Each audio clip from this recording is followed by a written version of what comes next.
All right, testing, testing.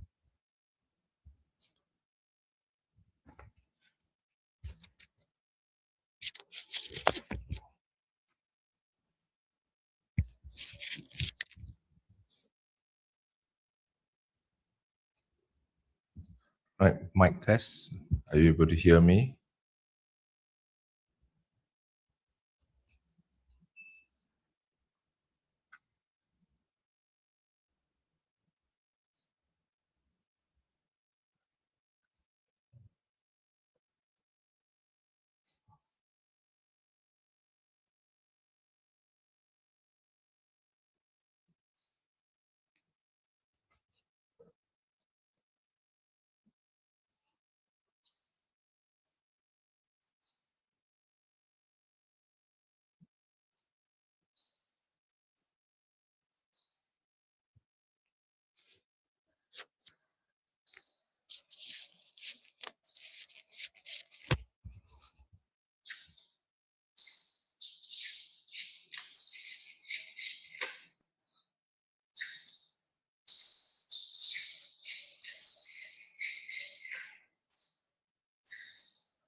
Testing, testing. Hmm?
May I ask if there's a band graph for demand supply? Normally, you will not draw a graph for banning a good under demand supply model. Normally, a band graph is drawn under market failure diagram.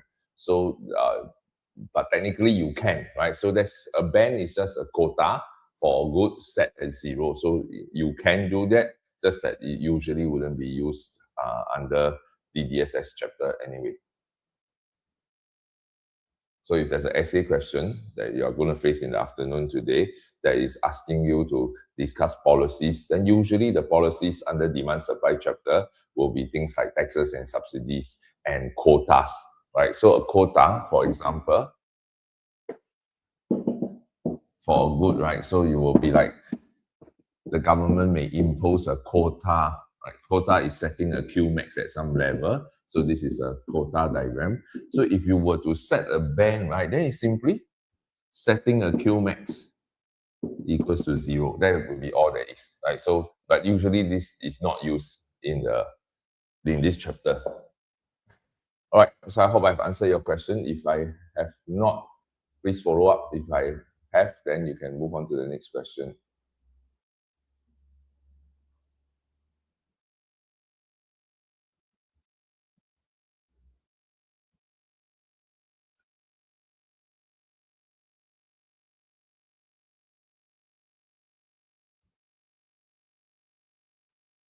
would you describe the band graph? Wait, how would you describe the band graph? I would describe the band, right, as setting a quantity ceiling equals to 0. So in a market failure diagram, for example, right, so the use of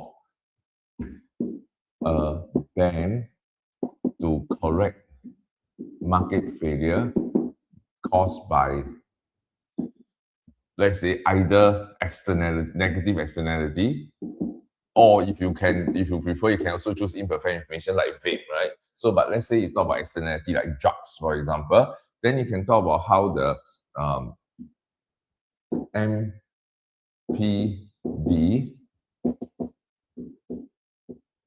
and MSB intersects the MPC at a quantity, private optimal QP. However, MSC may be much higher because the marginal external cost is very significant. So in this case, right, what the government should do is to impose a ban on the good which is setting Qmax equals to 0. Then that forces the market outcome to be equals to social optimum QS, where MSB intersect MSC is where QS is.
Hope physics went well this morning for people who had to do physics.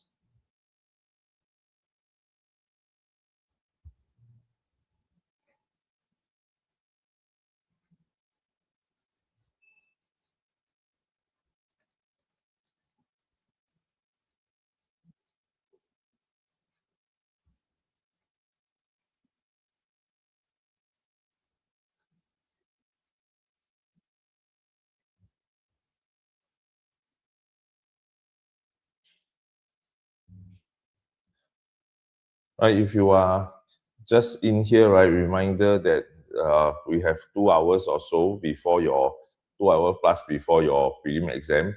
At this time, you shouldn't be focusing too much on revising every little concept. Here should be recapping your essay skills, like question interpretation skills, what is the essay structure for different question types, right? What's the policy question subtype, what's the structure to use, then remembering the paragraph structure of thesis paragraph, anti-thesis paragraph, how to evaluate different kind of questions, like how do you do policy evaluation versus how to do evaluation of effects question or causes question or desirability questions. So you should revise those at this point. And if you have any questions regarding that, then please feel free to ask.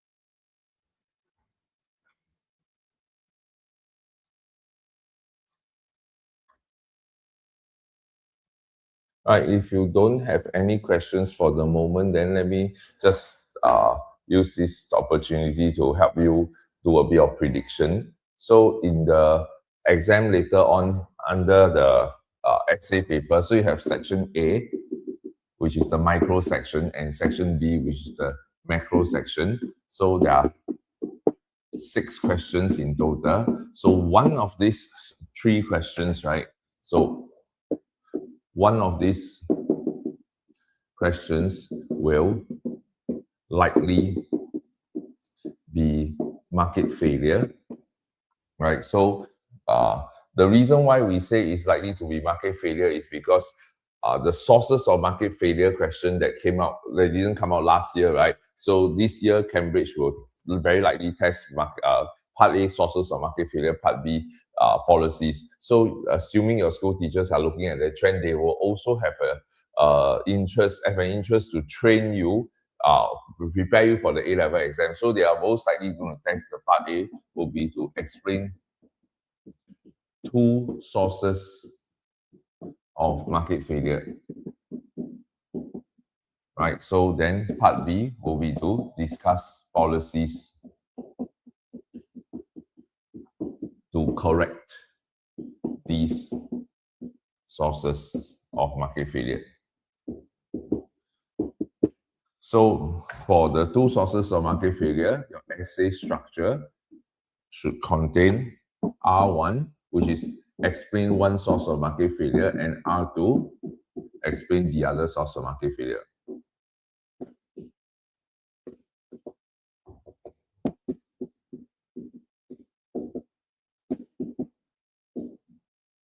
So what are the sources of market failure they can test? So the various sources of market failure they can test will be public goods, externalities,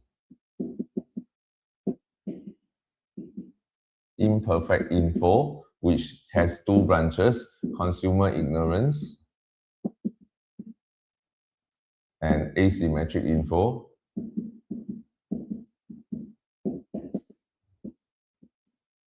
immobility of factors of production, and market dominance. So there are only 5 stated sources of market failure in the syllabus, current syllabus at least. So then you'll be tested 2 sources of market failure usually. Now, and alternatives, there are 2 alternatives to how they can set the question. The first version is they will identify 2 sources of market failure for you to explain.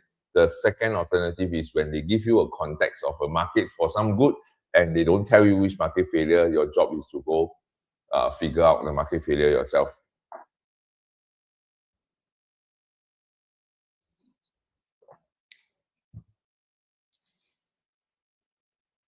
Right, so that will be the typical part A of this question.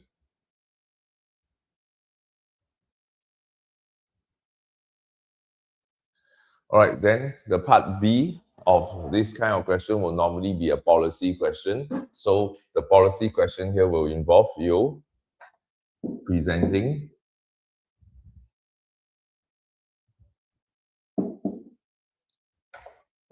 R1 and R2. So here we discuss policy 1 and discuss policy 2. Now, usually, if R1 and R2 are two very different policies, then you will have a thesis and antithesis for each policy in R1 and R2. This is followed by an interim evaluation for first policy, interim evaluation for second policy, before you do an overall evaluation in comparison of the two policies.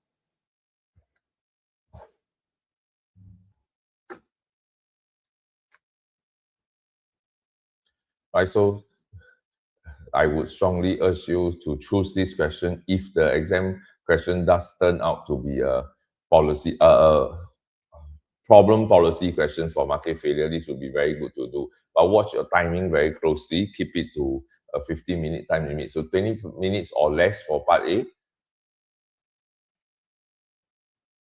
So make sure you draw your diagrams properly, label properly, explain your processes carefully. If you're not sure of any part of the explanation for any concept, feel free to ask.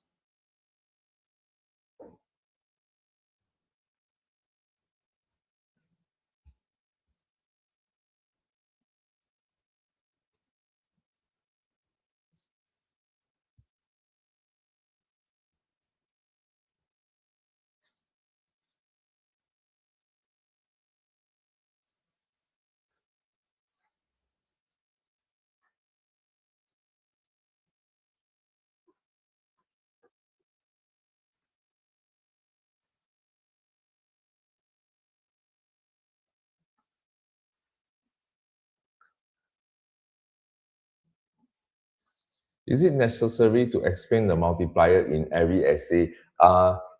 Where there is a multiplier, then you have to explain. But let me clarify a little bit. So if you have an event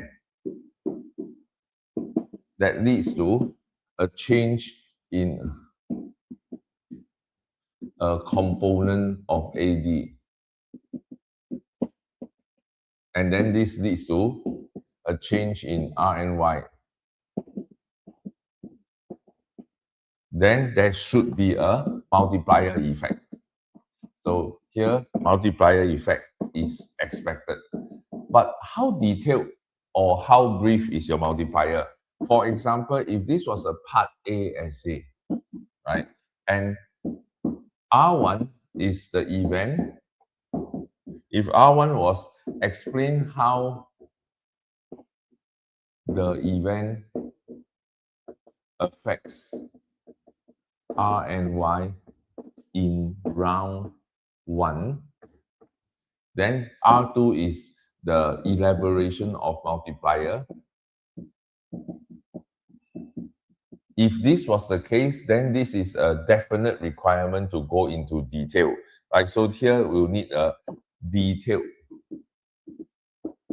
elaboration, right? So example, CFOI questions. So if the question is a circular flow of income, explain how an event causes national income to change. R1 will be just round 1, R2 is multiplier, then this one definitely you need.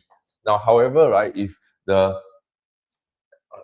multiplier is supposed to be inside the R1 itself because R2 got some other event to analyze, then you will give only a brief version of the multiplier where you capture the essence of the multiplier, that an increase in spending, an increase in national income caused by the event will induce further rounds of increase in expenditure on domestically produced goods, therefore leading to subsequent rounds of income increases that cumulatively becomes a bigger change. That's all you want to capture. Right? Now, but what if you have a part B essay? If you have a part B essay, and let's say it's a policy question, and your R1 is discuss policy 1. Then inside the thesis, right? Inside the thesis paragraph 1, if there was, let's say, expansionary fiscal policy or expansionary monetary policy where somehow AD will rise or AD will fall, right? Then this will lead to national income change. Then is there a multiplier? Yes, there is a multiplier. You will still have to explain the multiplier, but this time also very, very briefly only, because the main focus of the paragraph, this T1 paragraph that you see on the screen here, is about how the policy works, and not the focus is not on the multiplier primarily. So don't go into the details of the multiplier, just briefly. So the only time you do a detailed multiplier process is when you are explaining a part A essay, and the part B, the part A's R2 is the entire R2 is multiplier. So the moment R multiplier is packed into R1, a briefer version will do. If the multiplier is part of a part B paragraph, then very, very brief. Right? Don't just state that there is multiplier process. 1 line, 2 lines maximum to explain the gist of the multiplier concept. Right, so to answer the question, is it necessary to explain multiplier in every essay wherever there is an AD rise, R and Y change? Yes, you have to explain multiplier, but how brief or how detailed, right, depends on the situation. So only one time you get very detailed, but most of the time it's brief. All right, next, there's a second question. How can you explain the crowding out effect? Crowding out effect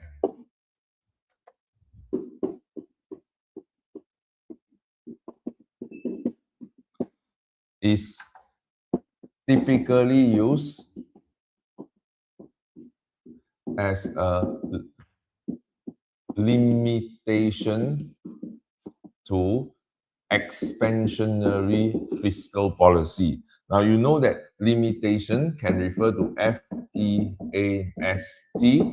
The crowding out effect is about effectiveness. So the idea here is that an increase in G is meant to increase in AD, perhaps lead to an increase in national income, which in turn, through the multiplier effect, causes an induced increase in CD, which causes AD to rise. So this is the intended objective.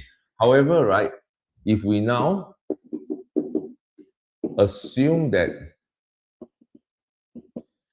to increase G, the government had to borrow funds from the domestic money market. So if we assume this, then this increase in demand for loanable funds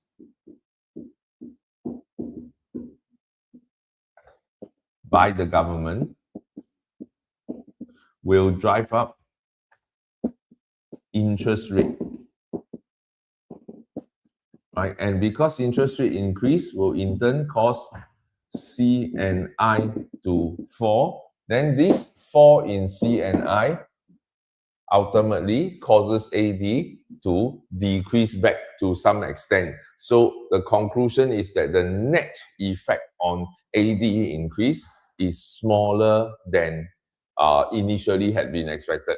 So that's the crowding out effect. So it is used as a limitation of expansionary fiscal policy. But there are a lot of conditions that have to be true. Number one, the government of a country is borrowing money to begin with. Number two, it is borrowing from the domestic money market.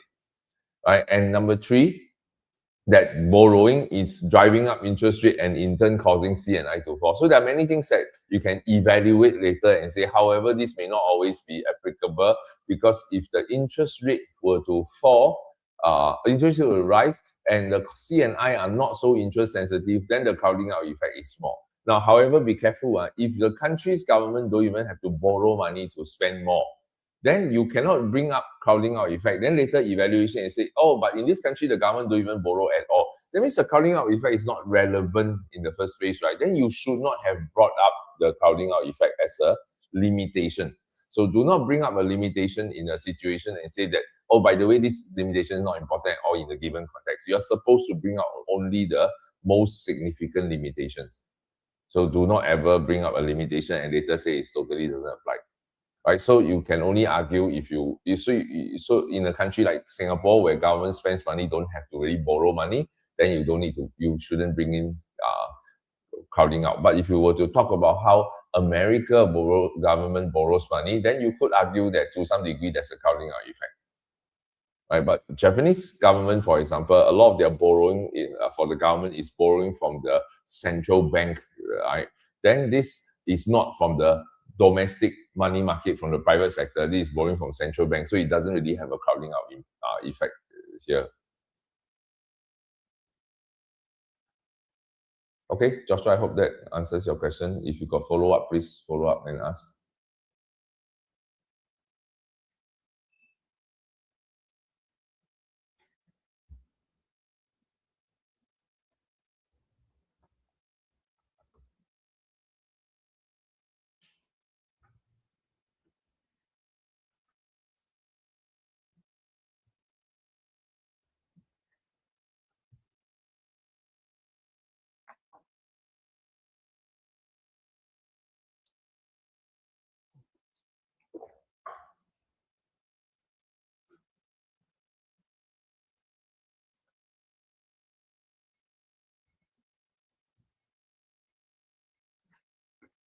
I hope you have physics, right, Joshua? I hope you did well.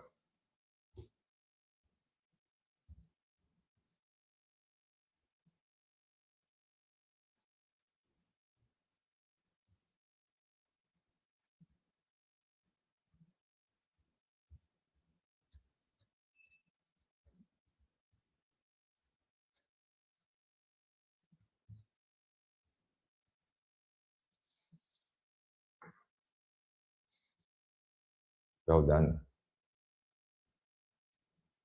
Exceptionally well. I love that positivity.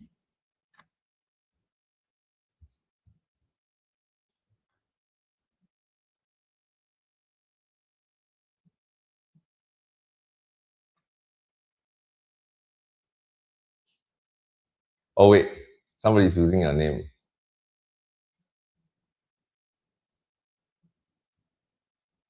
That's Kingston. Okay.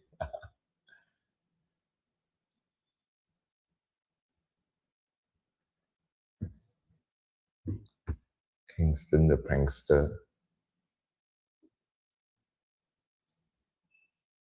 The cons data is 2 o'clock to 4:30. Yeah. Okay.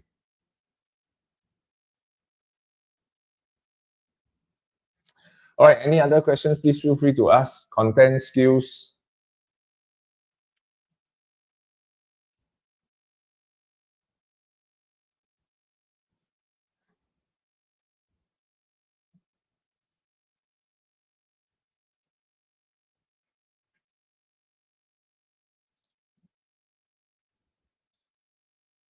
On the macro side, I think they might test protectionism. Okay, can you explain the tariff diagram for globalization? Okay, so tariff, right? A tariff is an indirect tax, right? It is levied on imports. So the implication is that it shifts supply curve, right? Right, so if you draw the diagram for world trade first, right? So price and quantity. So we have a domestic demand and a domestic supply.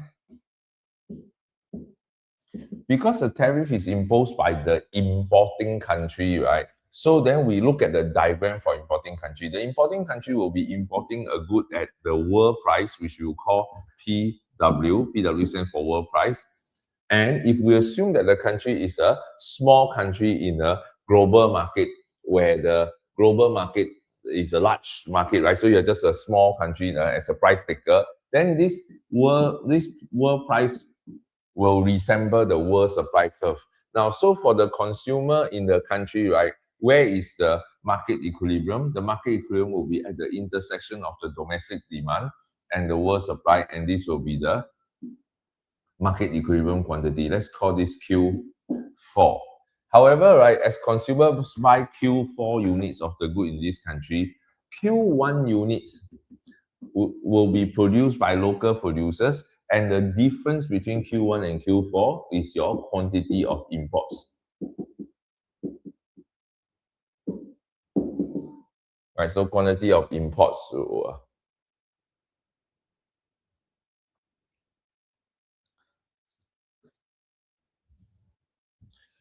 when the government imposes a tariff, this will shift the supply curve. But which supply curve? Is it the domestic supply curve or the world supply curve? Because it's only levied on imported units and not on the locally produced units.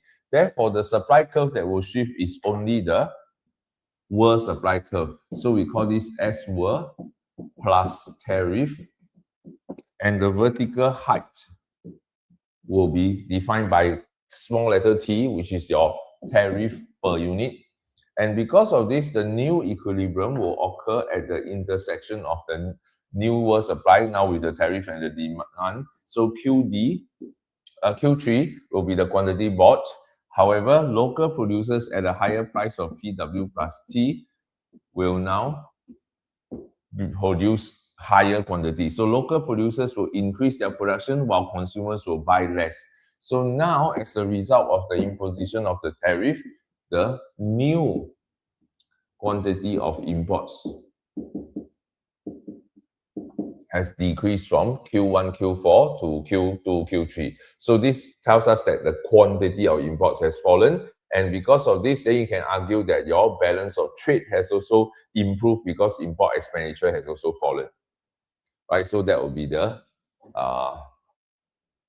diagram for tariff. So I'm going to leave the explanation here, Kingston. If you want to follow up more, then ask follow-up question on this graph. Okay, so next is whoever is this, Hannah. All right, explain protectionism. So protectionism, right, refers to a situation where the government of a country takes deliberate action to give local producers an unfair advantage over foreign producers both within as well as both within the local domestic market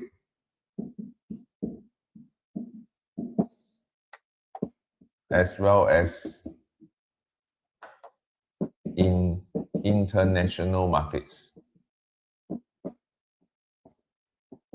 So inside the syllabus, what we are supposed to look for will be what we're supposed to learn, right? And the exam will test us is rationale for protectionism. That means why should we justify protectionism? Then we also need to look at tools of protectionism.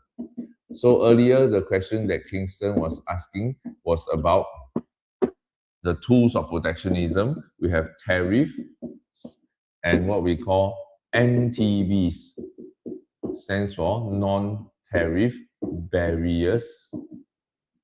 These are known as NTBs. So this could include things like quotas, subsidies. You can have undervaluation of currency.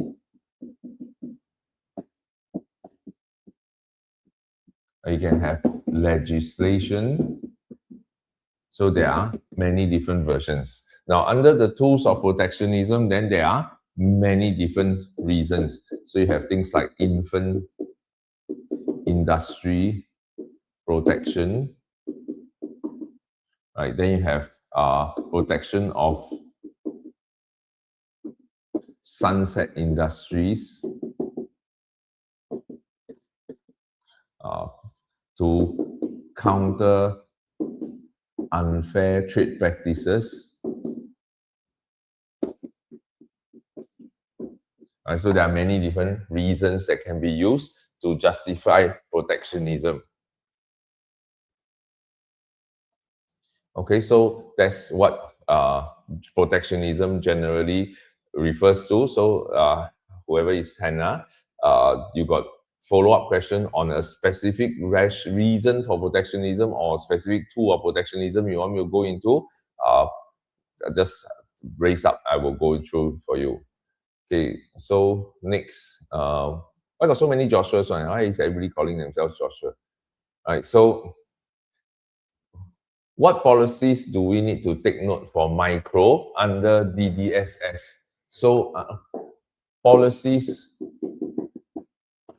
that are tested for DDSS, the most obvious one will be taxes and subsidies.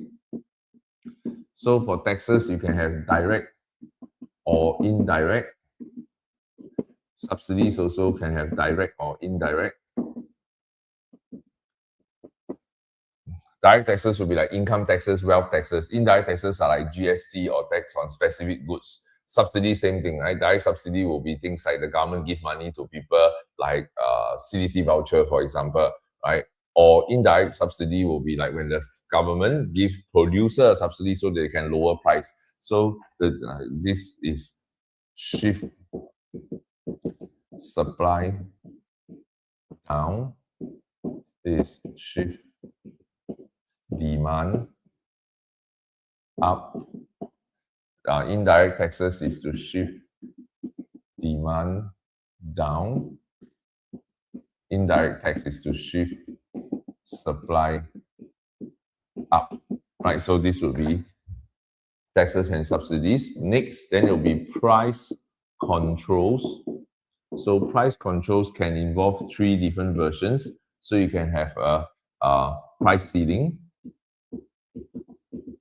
Actually got four versions, right? Price floors. Then you have fixed price.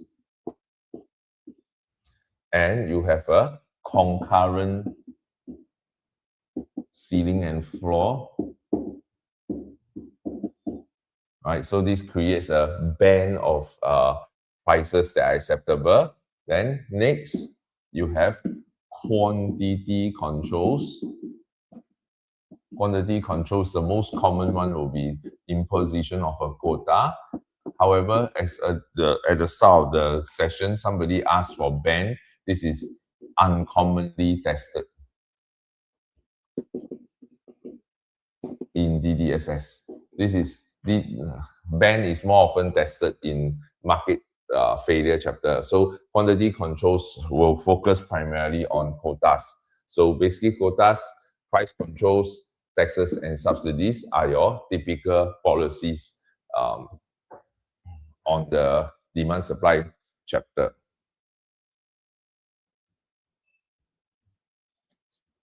Now let me expand a little bit. When you provide subsidies for DDSS, you can talk about short-term production subsidy that makes things cheaper. So let's say the question was, oh, food shortages, then food become expensive. So what can we do about it? The short term, we can subsidize farmers so that farmers can now have a lower cost immediately so they can sell their vegetables or their crops, right, more cheaply. However, if we want a long-term solution to increase the farmers' output, so you want to help farmers increase crop yields, so you might perhaps want to help farmers raise productivity through either automation or better technology, right? Then a different kind of subsidy is needed. Then there will be subsidies to increase productivity on the farm. So this will be a more long-term supply side policy, but it's still a subsidy, but it's different kind of subsidy. One is to make it cheaper immediately. The other type of subsidy is to raise productive capability or productive capacity of farms over the longer term. So these are two different policies. Can you use short-term subsidy as R1 and longer-term subsidies for productivity as R2 in the essay question for let's say something like food shortages? Definitely can. You might say, but both are supply-side policy, isn't it narrow scope? That doesn't matter because it's a short-run policy versus long-run policy, right? So that will still be sufficient scope. But you don't have to must choose demand side versus supply side policy in a essay question like this.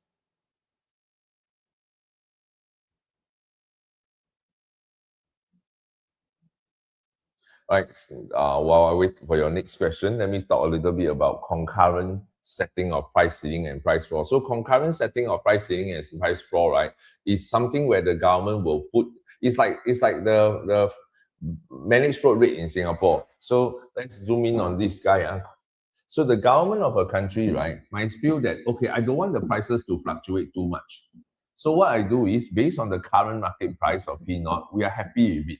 However, the government is worried that in the future, there might be fluctuations. So what they did is they preemptively set a P max and a P min around this current price and say that if the price fluctuate around this level, we are fine. If it fluctuates beyond, then we are not fine. So preemptively set this. If let's say there's an event that caused the supply to shift, let's say a very poor harvest, so without the price ceiling in place, then the price would have risen very high to P1. But because of the presence of the price controls, right, then the price would now only be able to raise to P-max. So that limits the fluctuation. Now, does it create a problem? Sure. Then what it creates, right, at P-max is it creates a shortage. Right, so then this is where a shortage needs to be addressed by the government using maybe the stockpiles of food stored in the national stockpiles to sell into the market. All right, so this would be the example of price controls, setting a ceiling and a floor preemptively. So don't get this wrong idea that ceiling is always set below equilibrium, floor is always set above. You can set a ceiling and floor concurrently, one above, one below that means ceiling above the current price, floor below the current price, that as a preemptive measure, in case future events drive prices up or down, this ceiling and floor will limit the extent to which those prices can change. Of course, you will have shortages and surpluses as that emerge, right? Then that will be something else to deal with. All right, next question. Why is Singapore an interest rate taker?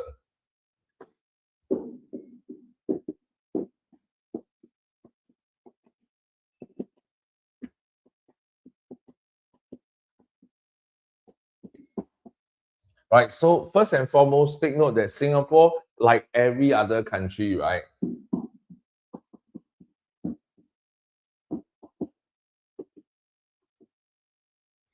can choose two of the following three. What are these three? To have perfect international capital mobility. That means the government doesn't restrict any form of money coming in and out, to be able to control interest rates, and to be able to control exchange rate. So because Singapore is an international financial hub, as well as Singapore has a lot of foreign investment both in and out of the country, so having perfect capital mobility is a very natural decision for Singapore government to say, well, we're not going to impose restriction on money entering in and out of the country. So once I've chosen this, right, because I can only choose two of these three, right, I have to choose between these two. So what Singapore does is Singapore chose to have this, and Singapore gives up the ability to control interest rate. So our status as a interest rate taker, it is a consequence of our choice. It is not something that is forced upon us. Now, some might argue that, but we don't really have a choice because the circumstances of Singapore is such that we should always choose number one and number three. Okay, fair enough. But it was still a choice, right? We are forced to choose number one and number three based on our circumstances, but we still chose. So now to explain, why is it that Singapore will have to choose number three and therefore don't choose number one and don't choose number two, right? It's because, okay, so why we choose to control exchange rate? Then the answer is because the very open nature of the economy means that X and M are very large compared to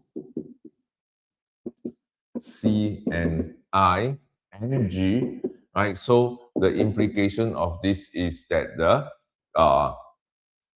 changing exchange rate has a much larger impact on the SG economy than changing interest rates.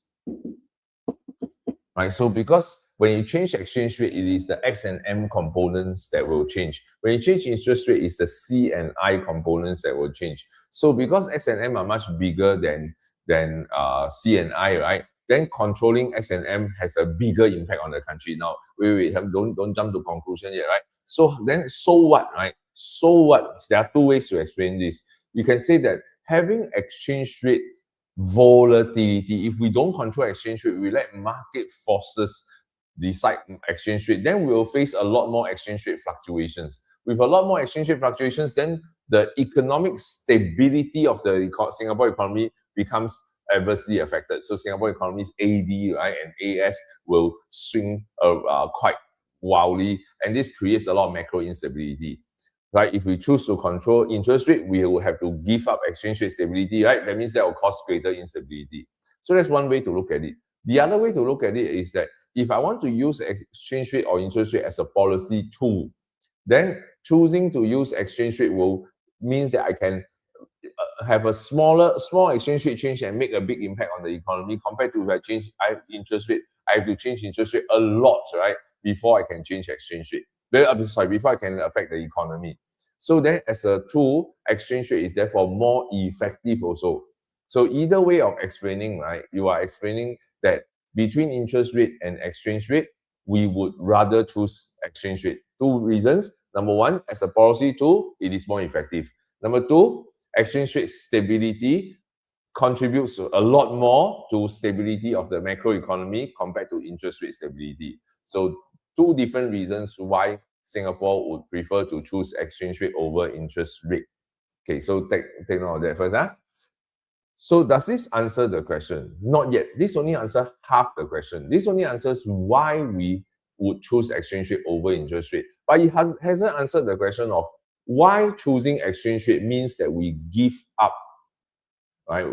Why choosing exchange rate means that we give up interest rate control. So to explain, so the second half of the question is to explain why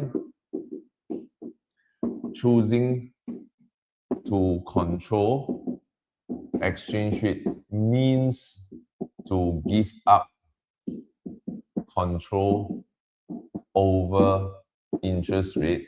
If you were to explain this, then you have to explain how if a country chooses to control exchange rate, right? So by if SG Singapore chooses to control exchange rate, then any attempt by the MAS to change interest rate will lead to changes in hot money flows that will lead to changes in SGD's exchange rate, right? Then it violates our goal of trying to control exchange rate. So changing interest rate will automatically trigger hot money flows that would then force the exchange rate to change, thereby forcing us to give up the control over exchange rate if MAS were to attempt to control interest rate. So this would be a very simple way to explain. All right, so how to answer these type of question? So when you say this type of question, right, I assume you mean the question that say why Singapore chooses to control exchange rate rather than interest rate, right? So can you give me a moment while I call up the question and show you? Just give me a moment. So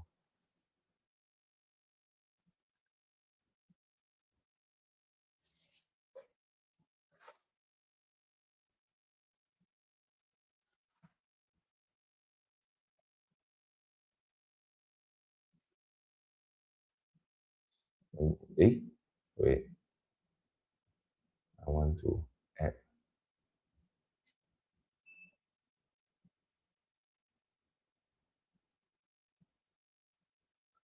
this. All right, so when you say this type of question,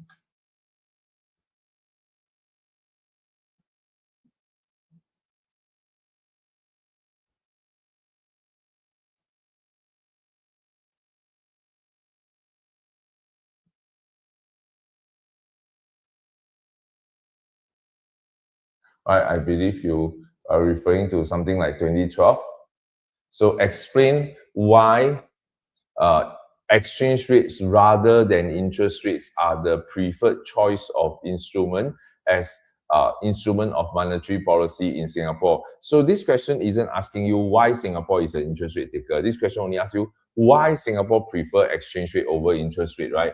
Then this will be an R1, right? You can explain why being a small and open economy in Singapore, controlling exchange rate gives the Singapore government a more effective policy tool in managing the Singapore economy. So that will be one of the reasons. Then another reason you can give, right, is to argue that because exchange rate fluctuations hurt the economic stability a lot more, this can be seen as another reason why Singapore government choose to control exchange rate. But there are also other reasons. So other reasons you can consider will be in terms of how in dealing with inflation, exchange rate policy can be used to target both demand pull inflation and cost push inflation, while interest rate policy that focuses on shifting AD only targets more demand pull inflation. So from a policy to control inflation, exchange rate is more versatile in the ability to cope with different type of inflation. So R1, R2 are two reasons why exchange rate is better, control of exchange rate is better for Singapore than control of interest rate. Now, look at another year where this has come out. So 2017 was another time. Explain why Singapore uses exchange rate as its main tool of monetary policy. The implied meaning of this question is why this is better than interest rate. So then 2017 and 2012 is the same question. It's R1, R2. R1, why exchange rate is better than interest rate. R2, explain another reason why exchange rate is better than interest rate. So there is no need to explain the impossible trinity part, to explain why when we control exchange rate, we cannot control interest rate. The question didn't focus on that. Right, so the next year, 2018, exactly same question. Explain why Singapore chooses exchange rate over interest rate. So again, R1, why exchange rate is better than interest rate as a tool of monetary policy. R2, explain why exchange rate is better than interest rate as a tool of monetary policy. So two reasons again. Now, but the last time this came out was in the year 2022, where you were asked to explain why a rise in interest rate is used as a monetary policy macroeconomic policy tool to control inflation in some countries, but not in Singapore. So this question is different already. It's no longer R1, why Singapore prefer exchange rate. R2, another reason why Singapore prefer exchange rate. Here, R1 will be, how does interest rate policy, why an increase in interest rate is a good way to control inflation in other countries. So explain how interest rate policy is supposed to work. Then R2, explain why Singapore don't use interest rate. Now, how to explain R2, why Singapore don't use interest rate? Then you can focus on why interest rate doesn't work as well in Singapore, why it's less effective in Singapore. Is there a need to go and compare with exchange rate? There is no strict requirement to compare exchange rate, right? So you can approach this in two ways. You can explain why interest rate policy may not be as effective or as suitable for Singapore, or alternatively, you can say that we don't choose interest rate because another policy called exchange rate policy is much more suitable. Right? So the R1, R2 of 2022 is different from the R1, R2 of the previous three times this has come out. Right? So be careful, the same content can be tested, the same idea can be tested slightly differently. So don't assume that 2022 question is the same question as 2017 and 18 questions, even though they are all asking about exchange rate as a tool of monetary policy versus interest rate. Right, so what is content knowledge is one thing. How to answer the question depends on what the question is specifically asking. So don't assume that every time you see a keyword is always the same answer. Read what the question is asking you to do. Okay, I hope that helps. If it doesn't help enough, not clear enough, please follow up with more questions to clarify.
All right, do we have any other questions that you can think of at the moment?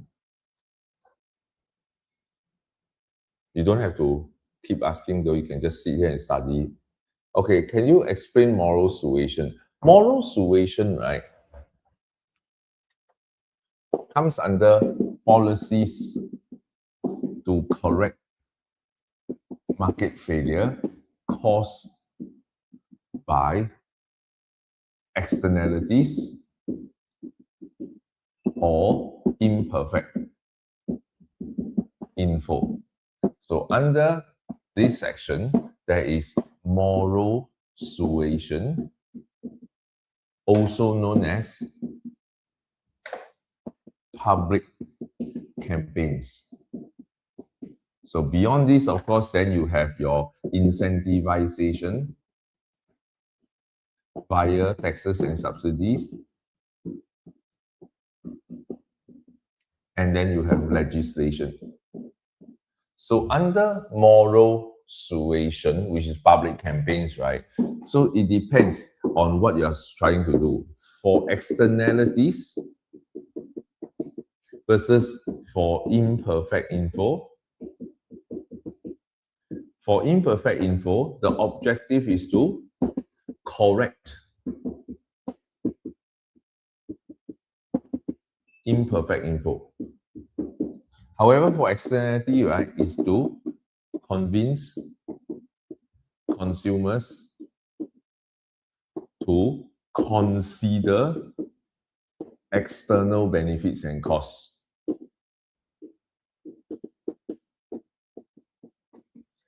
In their decisions. Right, so these are the two situations. So now let's look at the first one.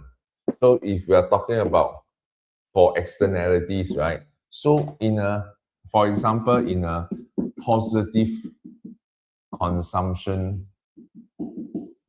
externality, let's say vaccination for COVID, for example. So the MPB and MPC intersection, this determines where is the private optimum of consumers. Consumers decide that I am going to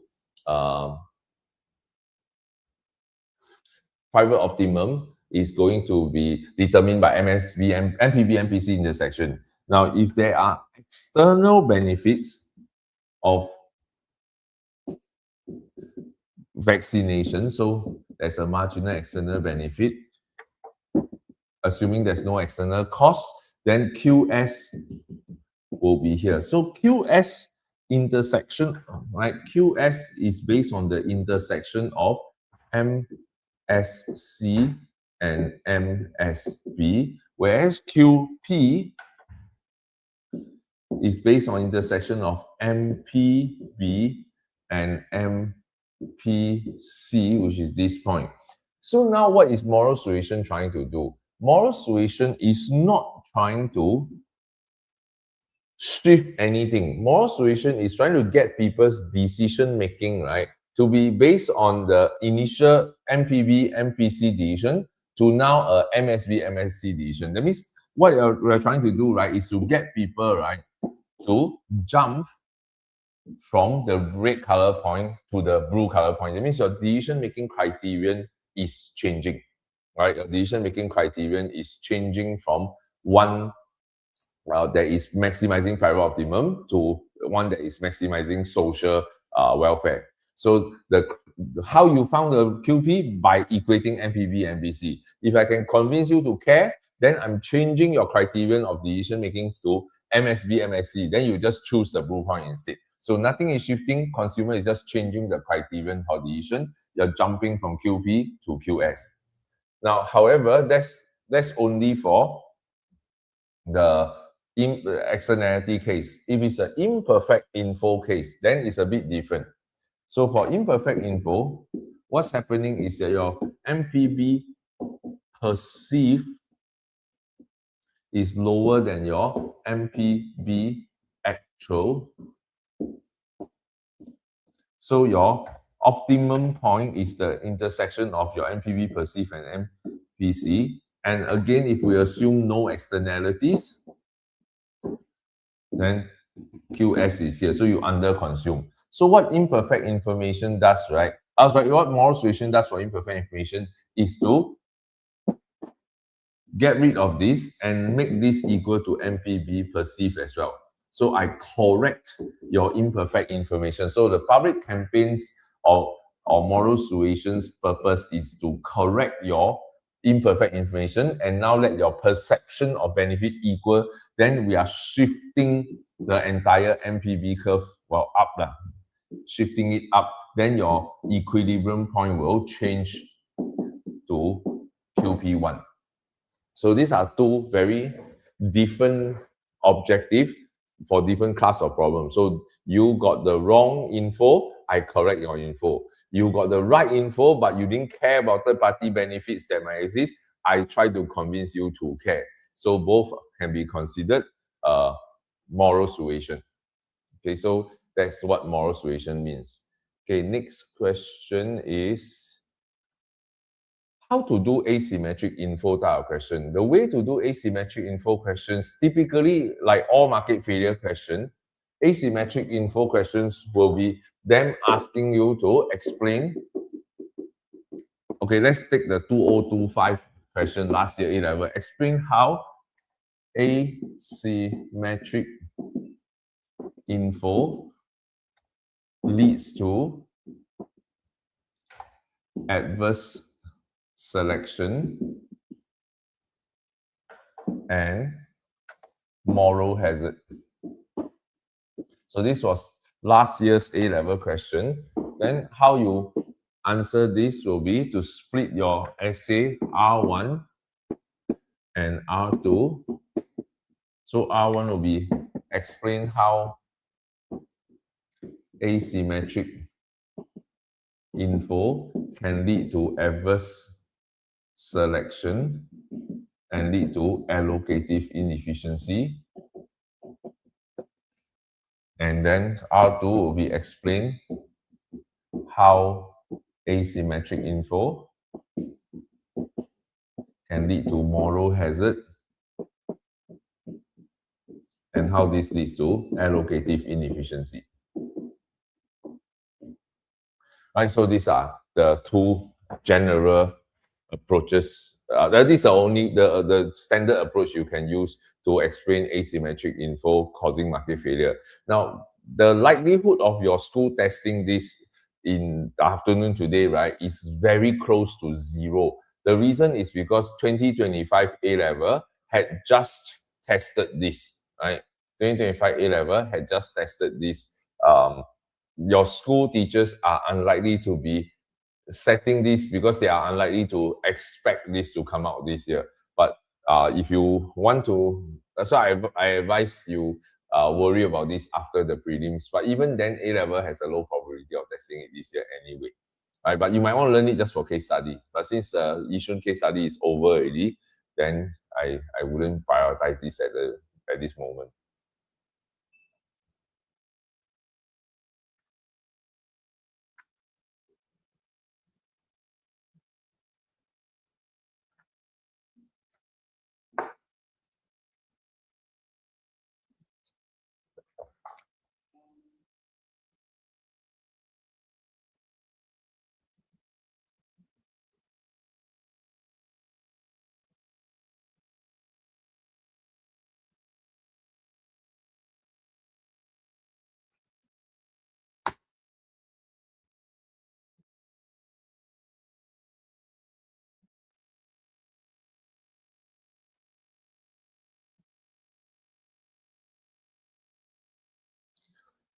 Can you explain how demand and supply factors might...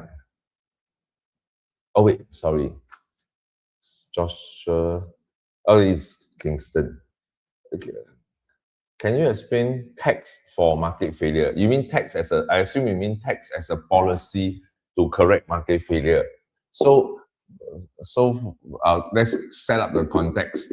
So the context here is that negative consumption externality due to cigarettes, right? So if you were to draw the diagram for market failure, so let's do a proper full labeling. So vertical axis, benefits and costs, bracket dollar sign, horizontal axis, quantity of cigarettes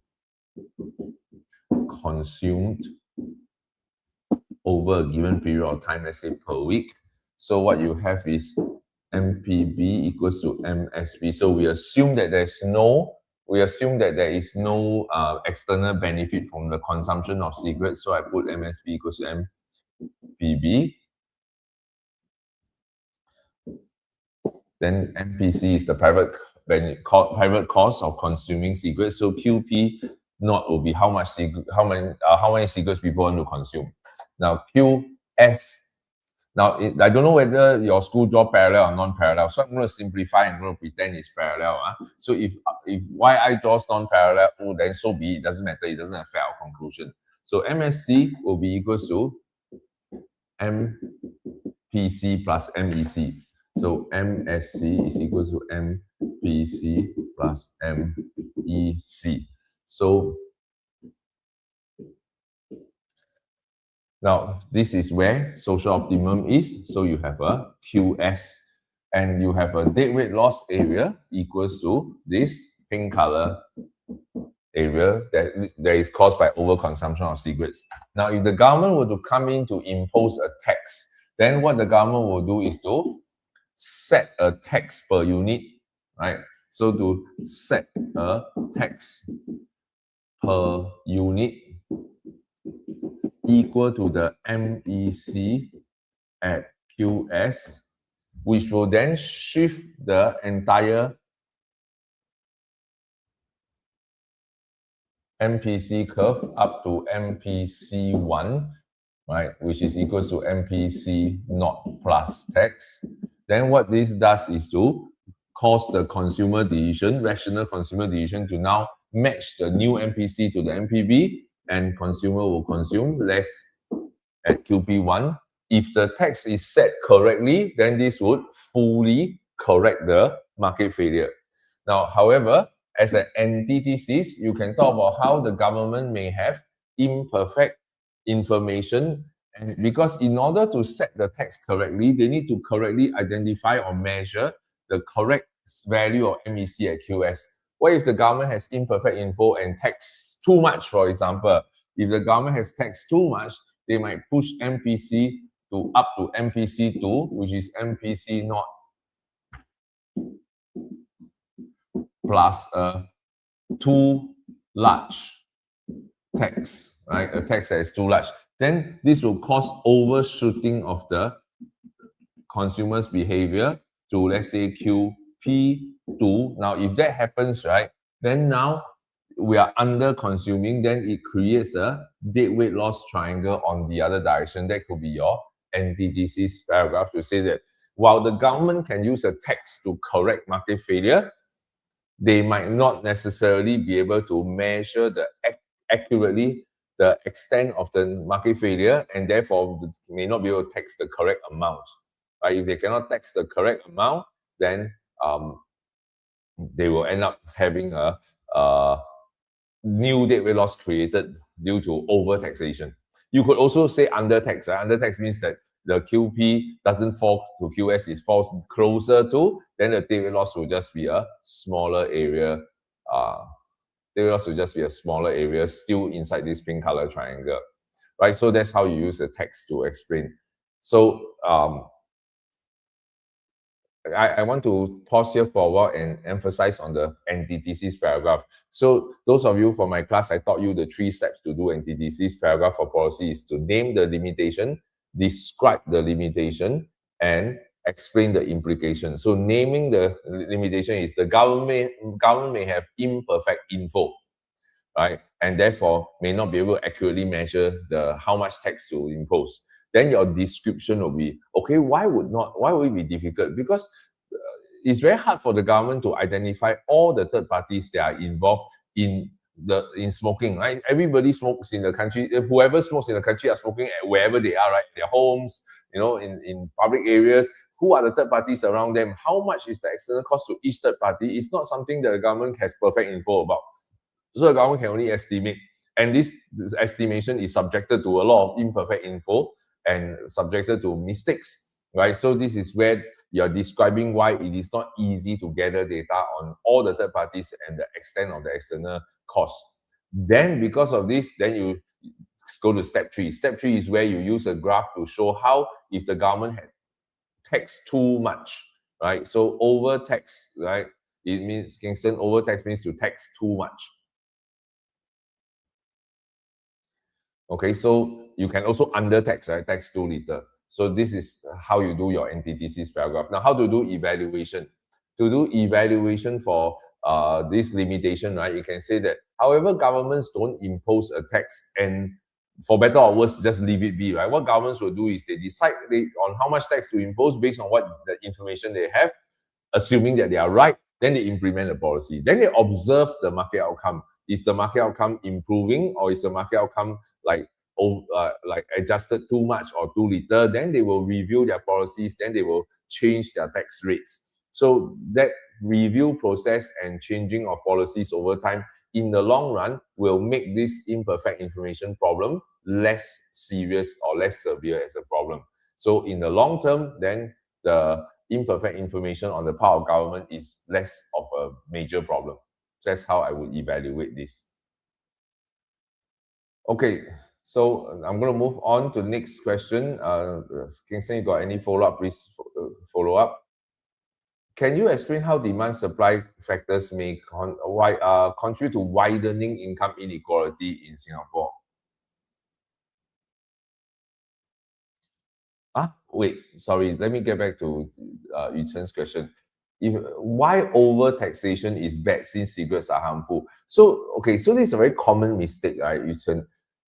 The cigarettes are harmful, but they are still goods, right? Cigarettes are demerit goods. That means if consumed too much, is bad for society. But the optimal level of cigarette is not 0, right?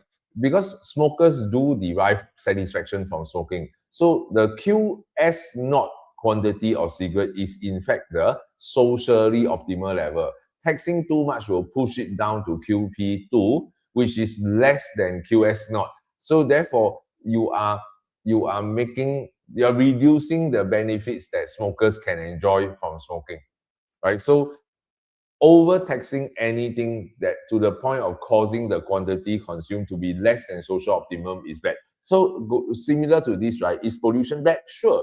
But is optimal level of pollution 0, right? If optimal level of pollution is 0, then we cannot have cars anymore, right? We cannot have factories anymore. So society has to balance cost and benefit to a level that is optimal for society. And that optimal is almost never 0 quantity.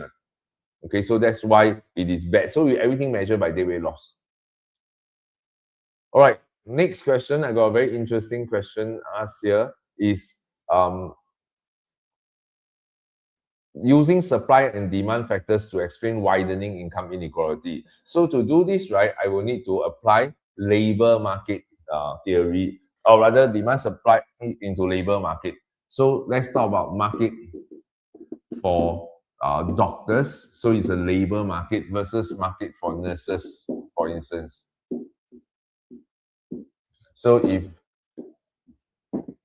we apply demand supply, the vertical axis is no longer price, it's called wage rate of doctors versus wage rate of nurses. Then horizontal axis is number of doctors employed, let's say per month, and number of doctors and nurses employed per month. Now I'm going to simplify and pretend we don't care about elasticities. Then you just look at demand for doctors and demand for nurses services, right? So most people would value a doctor's services more than they value a nurse's services in terms of how much money they are willing to pay to receive a doctor's services. So because of this, the demand for doctor's services generally are higher. That means further away from the vertical axis, right?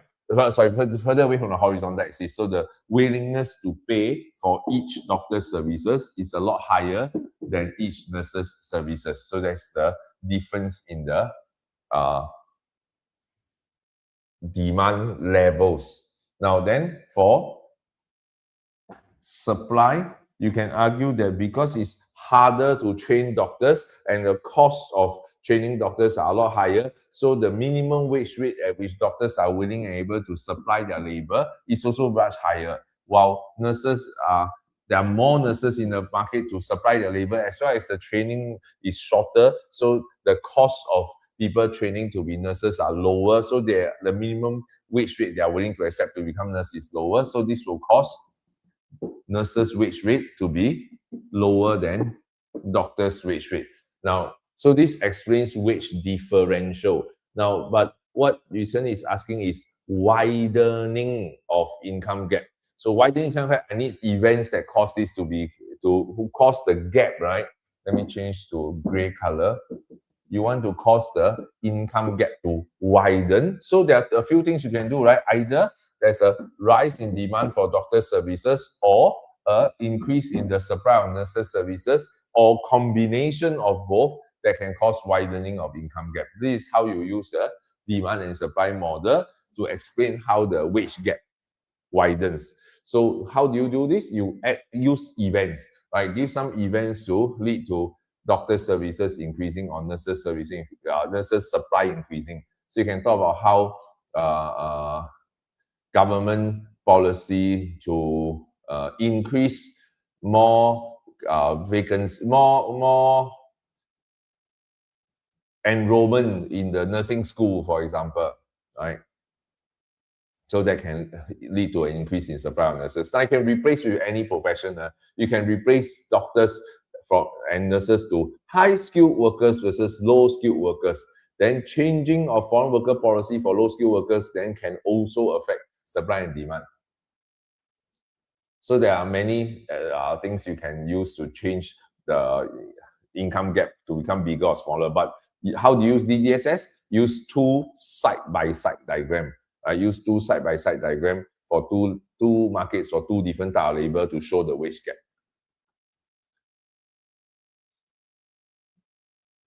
Okay, so Chicken Man is asking, what if this question is part of a question? The R1 will be demand factor and R2 will be supply factor. Okay, it depends on what's the wording of the question, but generally, yes. Generally, the question might be asking, using demand and supply analysis, explain what might have caused a widening income gap, right, between high-skilled and low-skilled workers. Then R1 will be explain using a demand factor, R2 using a supply factor. Now, but usually there would be also an expectation to use some elasticities. So for example, the shift of demand to the right might be against a steeper supply curve for doctors because doctors require a lot more time to train. So the supply of doctors can be much more price inelastic compared to nurses. So that would make the gap not only widen, but widen a lot faster, for instance. So in a DDSS question, you are usually expected to bring in elasticities. So don't just keep it to demand shift, supply shift. But yes, generally this will be R1 and R2. So R1 demand shift, add in a PES concept, R2 supply shift, add in a PED concept. Preferably both, right? So preferably both elasticity should be used in both R1 and R2, unless for that scenario it's not so applicable. So wherever it is applicable, you should try to use both.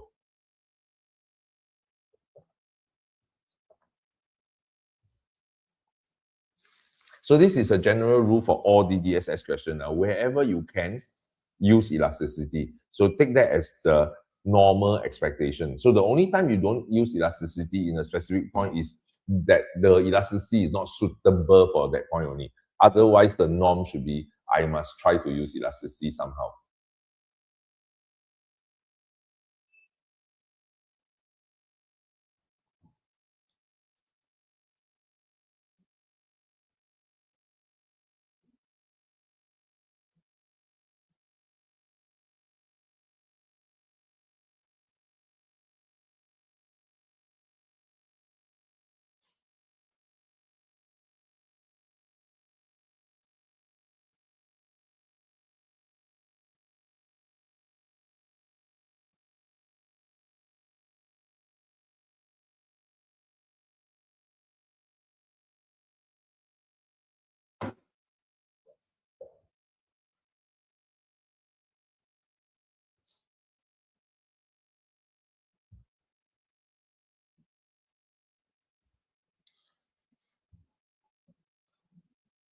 Well, have always, right? There's always slots in the class. You can also join Joshua on my Monday class.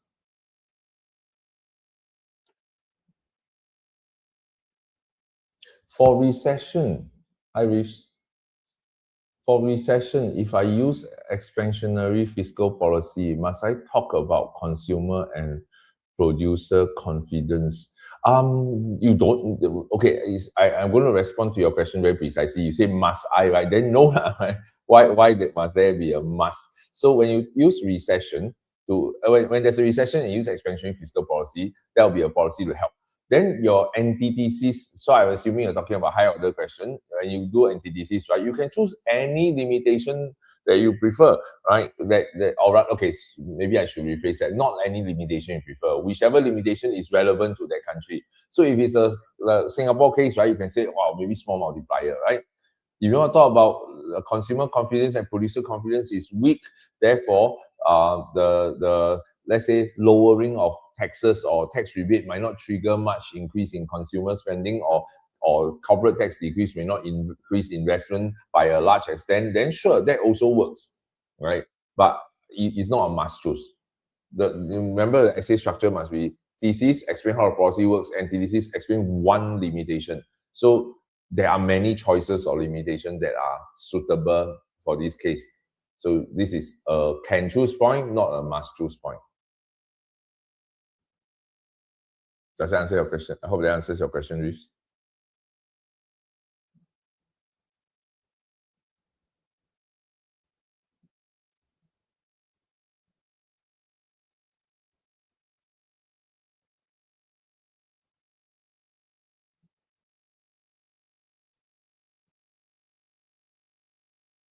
I was trying to figure out the picture, your profile pic. It's a picture of Naruto, is it?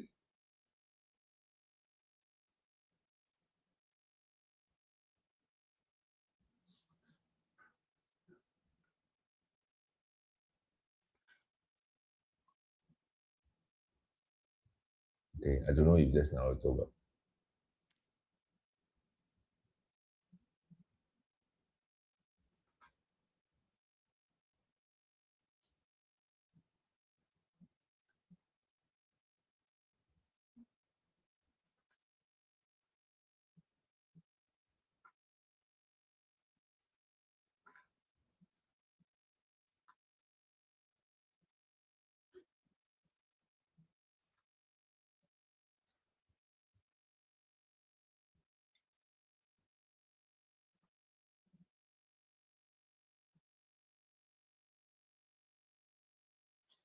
you have an hour and a half. I hope you all had eaten. If you haven't, make sure go and eat something before exam and go toilet. What is factor immobility? Factor immobility is a form of market failure. Right? So factor immobility is a form of market failure. Factor immobility can exist in two forms. What are the two forms? Geographical immobility. That means factors of production are not able to move from one region of a country to another region of that same country to be able to use to produce goods and services, or occupational immobility, when factors of production cannot change from being used for one purpose to change to another purpose. Okay, so first, one very common misconception I want to clarify right at the outset. Geographical immobility refers to only within a country. You cannot go and argue about factor immobility across country.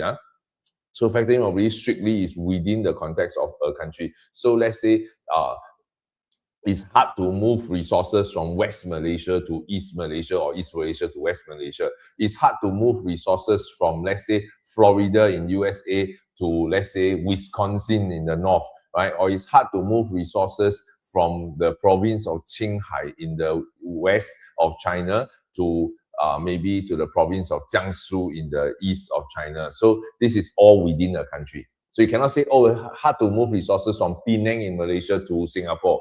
Right, that's not the same country anymore. So very important, take note, geographical must be within a country. Now, how does immobility cause market failure? The way immobility causes market failure is that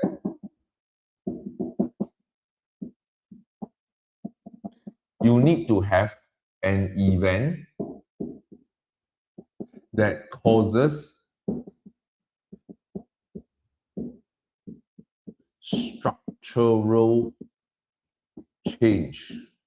And what this structural change, right, is it destroys some old jobs on one hand, and it creates some new jobs on the other hand.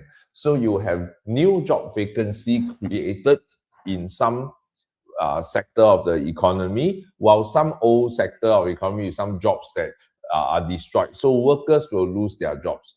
So by right, when workers lose their job in one industry and there are new jobs created in another industry, then workers simply need to go to the new industry to work. But if there is severe factor immobility, either geographically or occupationally or both, then these workers cannot move to the new industry. Then it creates two problems. The unemployed workers that cannot get a new job, it creates a underutilizations of factor of production that causes the economy to now operate inside the PPC. So that's called productive inefficiency for the economy. At the same time, right, the resources that are supposed to get to the new industry cannot go to the new industry. The new industry is underproducing the good. Then this leads to allocative inefficiency. So you have two problems. So two consequences. You have productive inefficiency. The resources are not fully utilized. That's shown by PPC, economy operating inside PPC. And the new industry that is supposed to produce more cannot produce as much as it's supposed to because the resources are not able to be mobilized. So immobility prevents them from being mobilized to the new industry. So then you underproduce the new good. So that leads to allocative inefficiency. So that's how factor immobility causes market failure. So the solution for factor immobility generally will be policies aiming at reducing immobility. So for occupational immobility of labor especially, we focus on policies that encourage skills retraining. So you can use public campaigns to encourage people to attend skills retraining programs, or you can encourage by using subsidies to make it cheaper. For geographical immobility, there are two general approaches. One is to help the workers relocate to the area where jobs are, or two, use taxes and subsidies to incentivize firms, right, to relocate their production or their factories, right, to where the workers are. So you either bring the workers to the job or bring the jobs to the workers. So these are the two general approaches for policies to correct factor in mobility.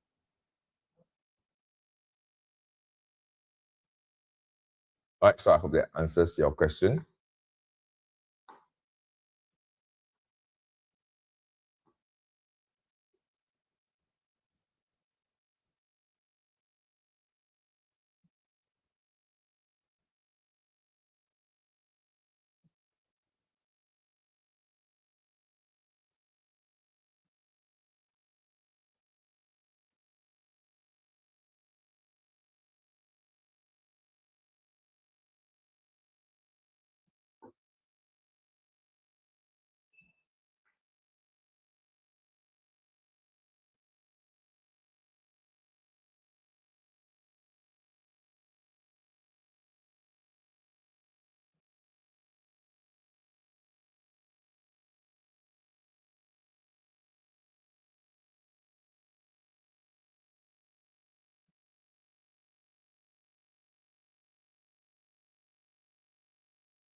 Can you explain market dominance? Market dominance is also can be thought of as a form of market failure.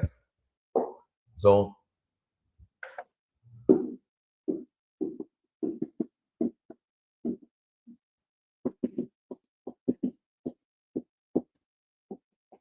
that concurrently leads to allocative inefficiency and productive inefficiency. Right, so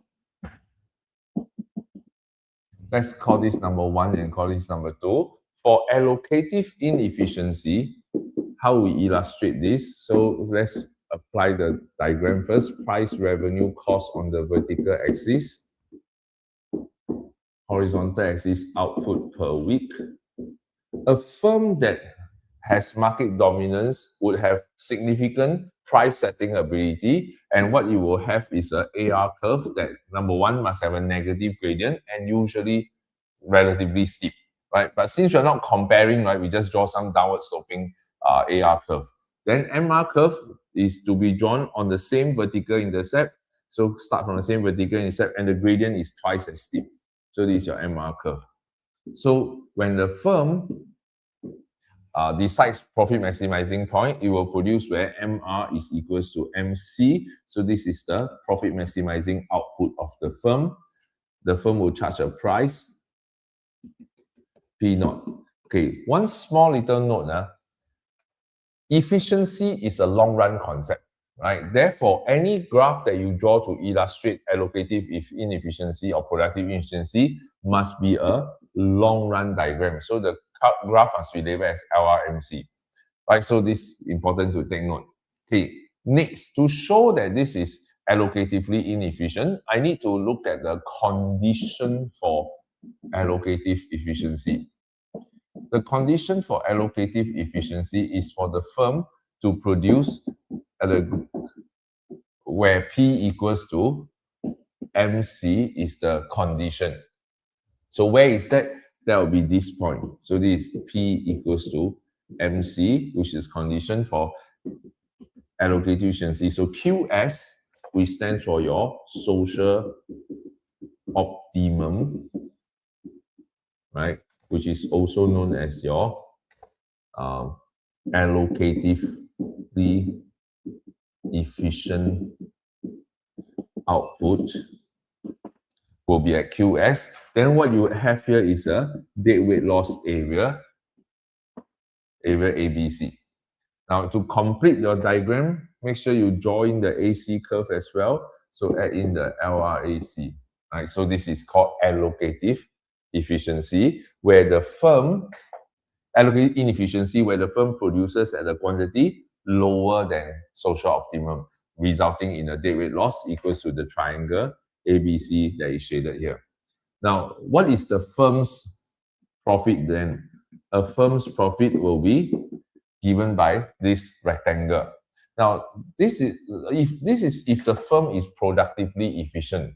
If the firm was productively inefficient, then the firm doesn't operate on the curve, but instead operate at a point above the curve. That means at Q naught output, instead of producing at AC naught, the firm is producing at a higher naught price, a higher cost called AC naught prime. Then in this case, the firm is also productively inefficient. So productive efficiency is for the firm to operate on the curve. That means for whatever output that is given, the firm is producing on the curve rather than above the curve.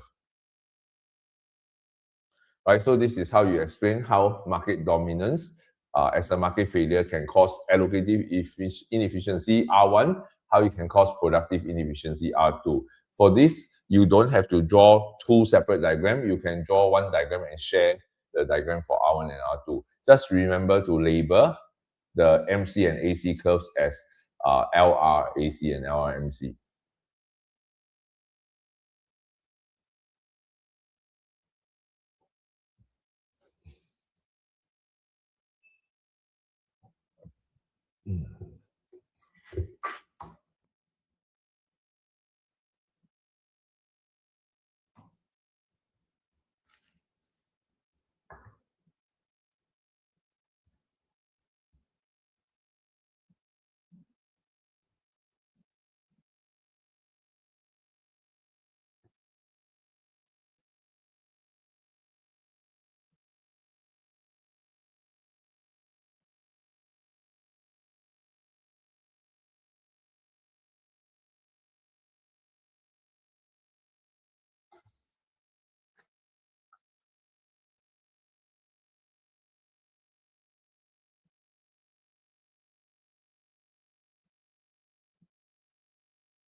You are welcome.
Later during the exam, make sure you take out your watch and put on your table so that you are constantly aware of your time. So don't count on the clock in the front of the classroom or front of the hall, because you will not remember to look up at the clock regularly. Right? So use your watch placed in front of you. So every part A essay, aim to finish less than 20 minutes or 20 minutes. If you don't exceed more than a couple of minutes. So you don't want to find out that, oh, shucks, I'm running out of time, and then you are like 19 minutes. So you should be constantly aware of the passage of time.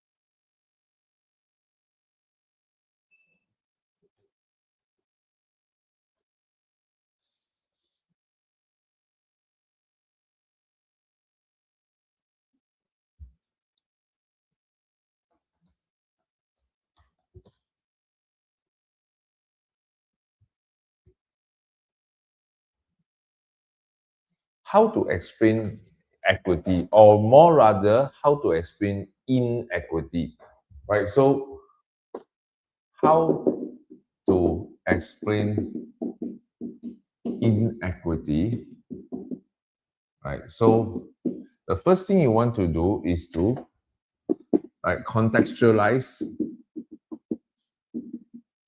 in a good. So they will ask this in the context of a good, right? So contextualize in good and explain why the good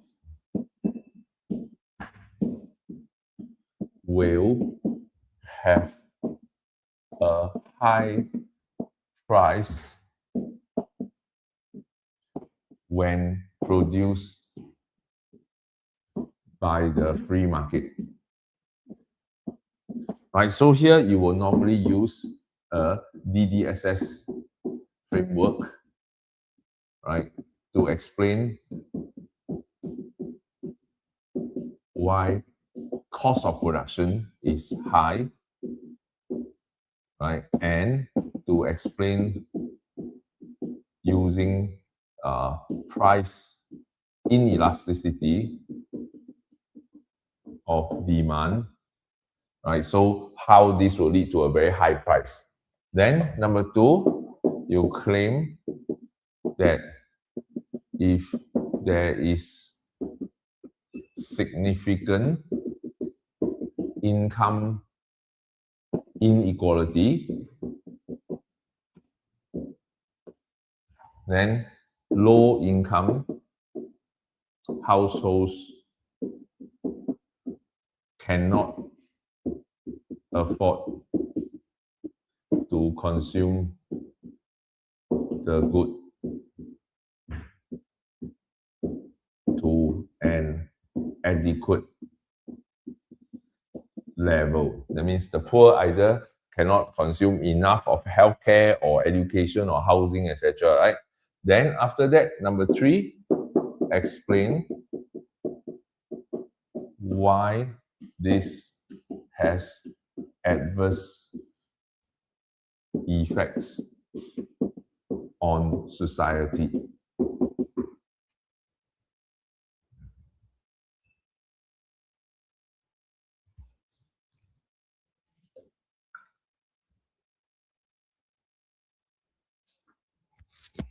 Check something.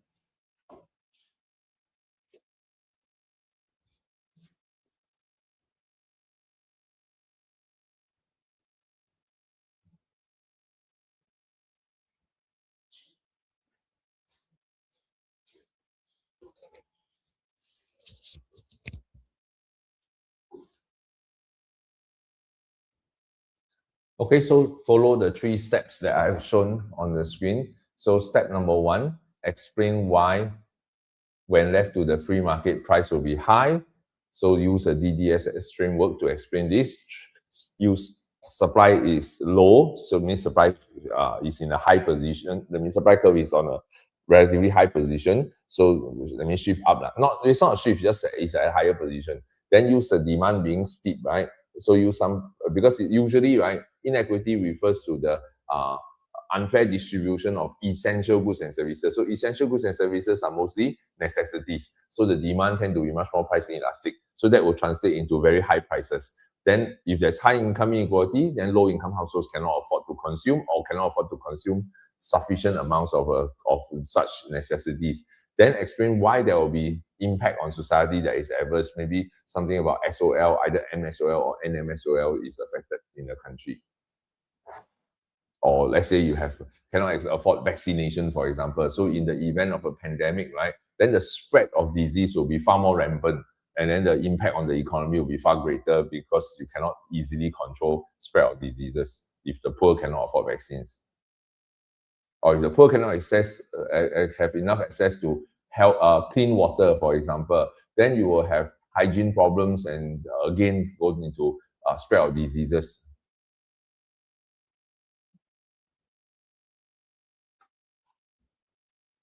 So follow these 3 steps whenever you have inequity as a problem. But note, inequity is not considered a form of market failure in the syllabus. So I want to emphasize inequity is not a form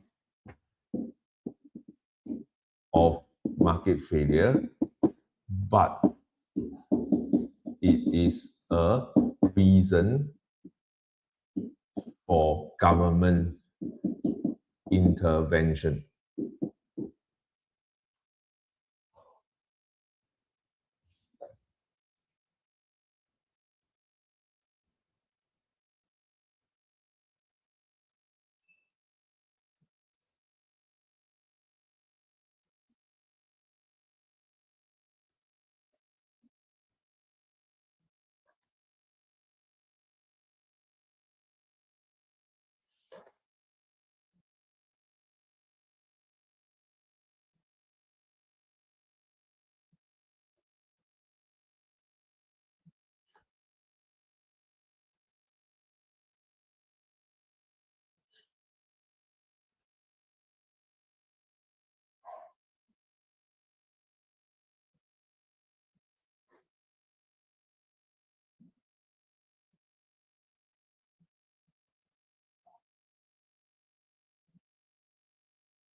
Whenever you have questions, just key in. I'll just be sitting here waiting for your questions.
Is there a policy for market dominance? There are many policies for market dominance. So policies to correct market failure due to market dominance can be categorized into two main groups. So you have natural monopolies, right? So for natural monopolies and for non-natural monopolies and oligopolies. So for natural monopolies, nationalization of natural monopolies, price controls.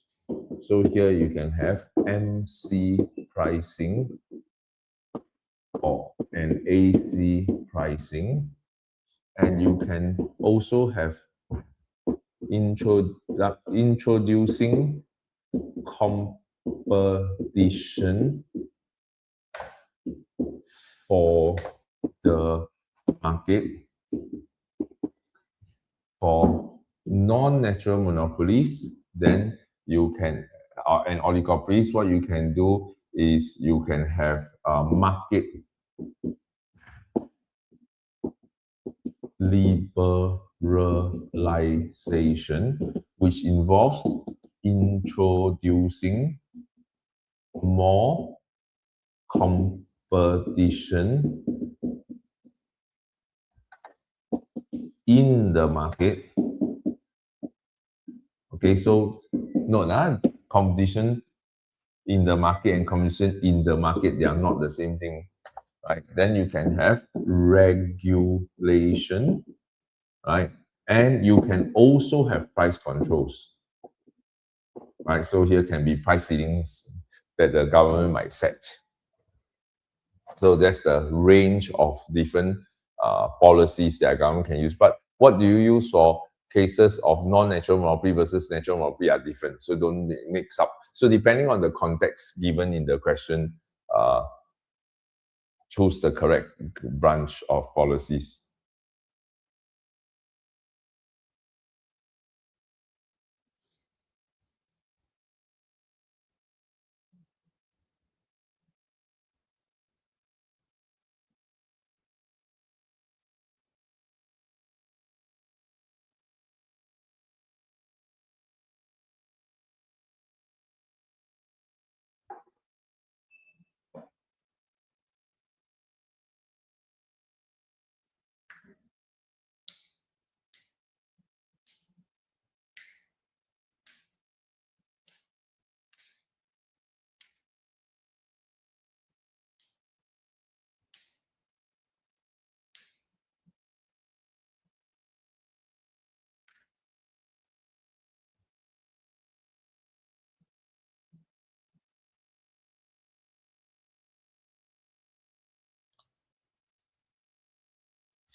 What's the difference between FDI and hot money? So FDI refers to a expenditure by firms in starting new business, right? FDI refers to expenditure by firms in starting new business or expanding existing businesses in a foreign country. So it is a productive activity where there is production capability created as production process involved. So a firm goes to another country, open a restaurant, opens a factory, for example. So there must be production involved. Hot money, right, is just somebody who has money in the bank, right, and thinking that, can I earn a higher rate of return on my money other than sitting it in the bank, leaving it in the bank in my country? Can I move to another country's bank and earn a higher interest rate? Or can I move it into another country's stock market to buy shares and I earn dividends? Can I move this money to another country to buy government bonds and I generate a return, an interest on those government bonds? So basically, hot money is somebody's savings moving to another country to buy financial products to generate a higher return. So that's called hot money. There is no productive process or production that is happening because of your hot money compared to FDI. FDI must involve some production that must result from your movement of money.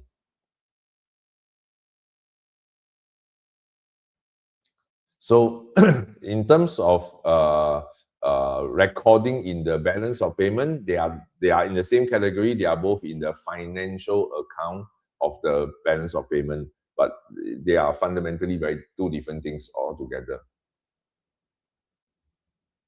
So one looks at actual doing business. One is just where can I park my money to get a higher financial return on my monetary assets.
Okay, you have now 1 hour before your paper.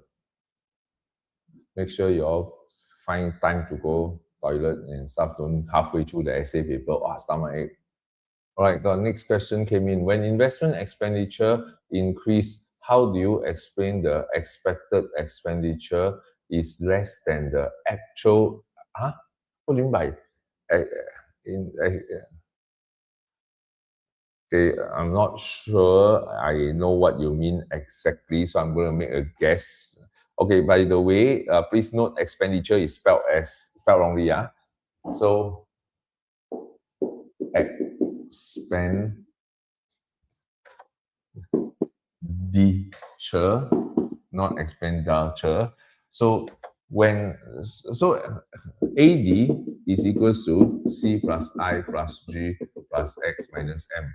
So if you have an event that, let's say, leads to an increase in X, so X rises, then ceteris paribus AD rises, right?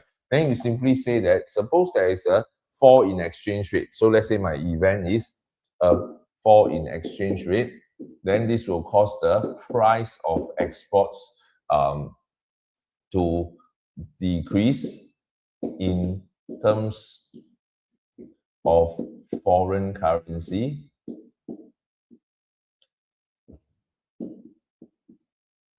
And this will cause the quantity of exports to increase. Then this implies that export revenue, which is X, will rise in terms of domestic currency. Therefore, AD rises. So then from here, as AD rises, then you can say that total expenditure by the four sectors of the economy, right? Total expenditure by the four sectors of economy, which is what makes up AD, is now higher than what the firms had anticipated. So the firm's production is what they produce is based on what they expect demand to be. So they based on projected demand, they produce a certain amount. So now if the demand rises higher than what was expected, so the demand is now greater than production, so you have shortages in the economy. So a rise in X will lead to a rise in AD. This causes the total expenditure to be greater than the total production, because production was based upon previously expected expenditure. So then you say that expenditure greater than production, this result in shortages. Then from here, how shortages, from here, what is the effect of shortages? The effect of shortages is that it will cause firms to draw down upon inventories to meet excess demand. So this is called unplanned disinvestment. Then you can go on and explain the process. I'm going to assume that's what you are asking. If I'm assuming wrongly, please let me know.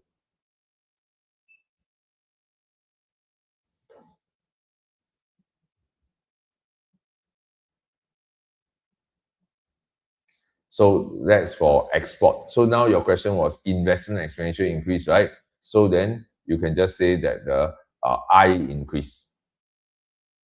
So suppose interest rate fall, I increase. Then I increase, AD increases.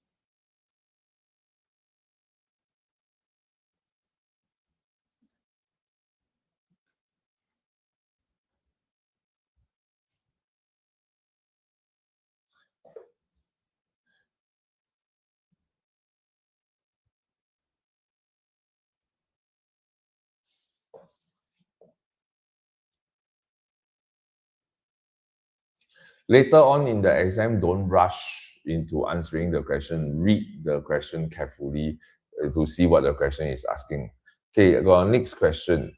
How to explain transfer payments? Transfer payments refers to a situation where government gives money to people or takes money from people, right? So but not for in exchange or anything. So the government isn't selling you stuff or buying you stuff. So like, for example, your teachers in your school, right? They are civil servants. They receive salary from the government. That is not transfer payment, because the government is paying your teacher's salary in exchange for their effort, right? And time that your teachers are putting in to be a teacher. That's not transfer payment. Transfer payment is when the government give people money for nothing in exchange. So transfer payments will be in terms of, let's say, taxes, which is paid by people to government, or subsidies when government pay people. So an example of a transfer payment is when government have income tax. If the government increases income tax, right, then this will cause a reduction in what is known as disposable income. If there's a fall in disposable income, then there's a fall in purchasing power. If it's microecons, then you go on to talk about demand for goods and services will be affected, right? Depending, then how they're affected depend on normal good or inferior good, right? And within normal good can luxury or necessity. But if it's macro, then the disposable income increase will cause a change in consumption expenditure. So C, total consumption expenditure will be affected. So this is how you can use taxes as a form of transfer payment. Then subsidies also a form of transfer payment. Now, on the macro side, please take note, on the macro side. And indirect subsidy given to households lead to an increase in C, leads to an increase in AD, right? So you don't call this G. So when government gives subsidies to people to spend, to buy more stuff, this will cause C to increase and not G increase. So G in AD strictly only to refer to a situation where the government is the one buying stuff. So when the government buys stuff, then there's G increase. When the government gives transfer payment to households to buy stuff, then C increases. So an example of this could be your CDC vouchers. So the government gives CDC vouchers to people, put dollars, put effectively what is dollars in their hands, just digital dollars.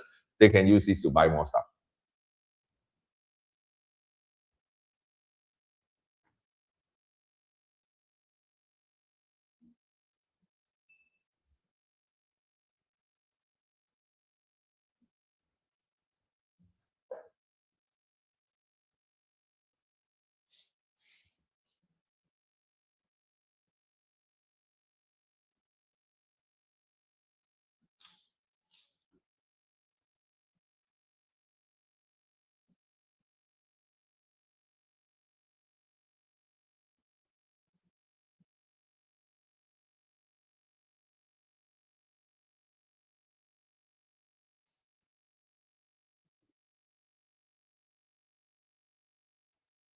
What is progressive tax used for? Progressive income tax, right, is typically used to reduce income inequality by taking more money from the rich. So if, for example, right, suppose the government imposes a 10% tax on income, then if the household income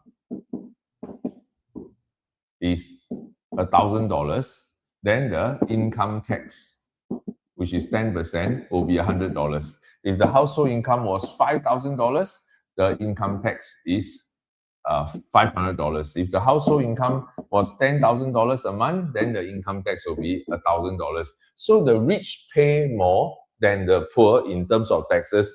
This is called a proportional tax because the tax that the rich pays is, while it's more than the poor, is proportionally more. If I earn 5 times more than you, I pay 5 times more taxes than you. If I earn 10 times more than you, I pay 10 times more taxes than you. That's called a proportional tax. Then a progressive tax, right, is that if I earn 5 times more than you, I might end up paying 7 times taxes than you. So I might pay $700 of tax, meaning that the tax rate,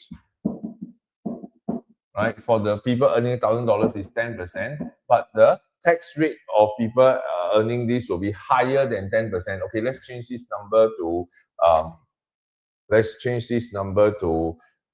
let's say 15%, for example. So if I change this to 15%, then you, instead of paying 500, you'll be paying extra 5 more percent, which is 250. So this is 750, right? But if the very rich have to pay 20%, then this will be 20% of this will be $2,000, right? So in this case, the tax. The rich still pay more than the poor, but the rich pay a tax that is disproportionately higher. So the higher income, the more of the percentage, the higher the percentage of income that is paid for as taxes. So what's the point of the government doing this? Is to place a greater burden of taxation on the rich, because the principle behind this is that the government provides a lot of things for the country, like national defense, roads, public amenities, healthcare. And some of us become more successful, some become less successful. Then those of us who are more successful should then be contributing more back to the upkeep and maintenance of those social services. So then the idea is to have them contribute more to maintain basic essential services provided for society. So it's a form of equity and a form of redistribution in a society. So it's used for income redistribution. That's what progressive tax is used for.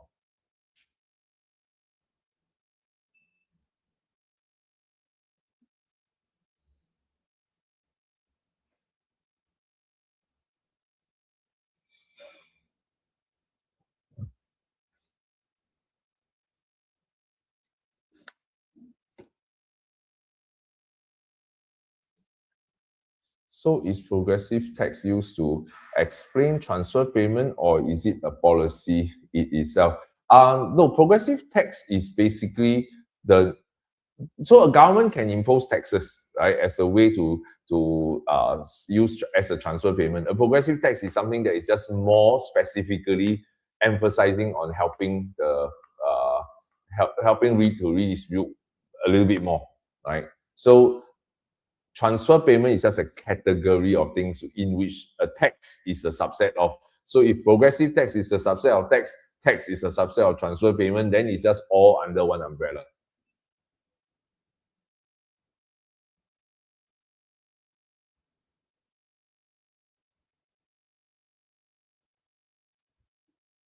So you cannot use progressive tax to explain transfer payment. Progressive tax is a subset of transfer payment.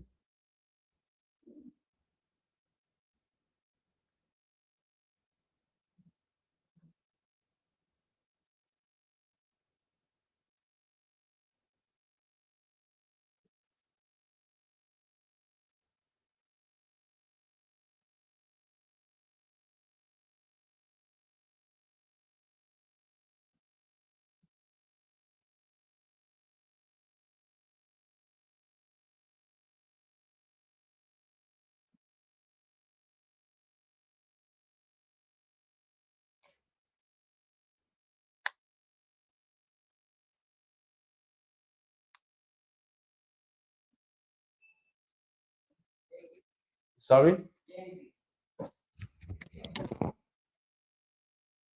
What are you looking for?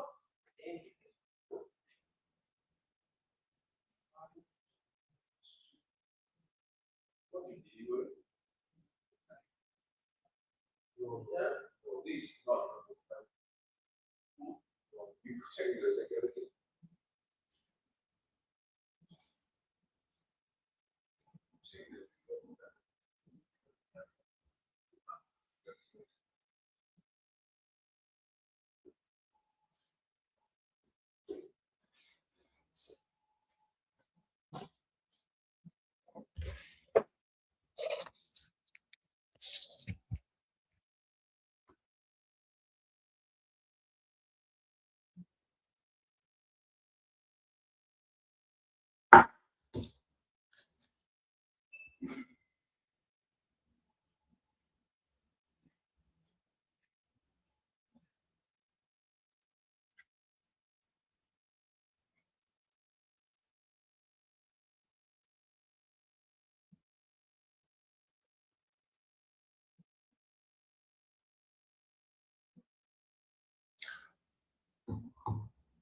Okay, so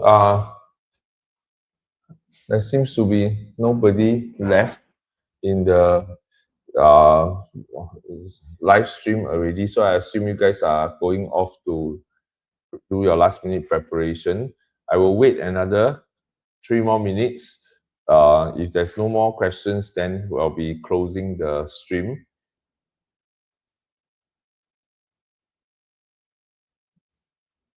Have you got any questions? Ask quickly. If not, then I will close in 3 minutes.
All right, so I will take it that there's no more questions for now because it's been over 3 minutes since the last question and you have left 40 minutes before your exam starts. So please go eat something if you haven't done so. Please go to toilet and clear your bowels before your paper start. You don't want have to sacrifice exam time rushing to the toilet during the exam.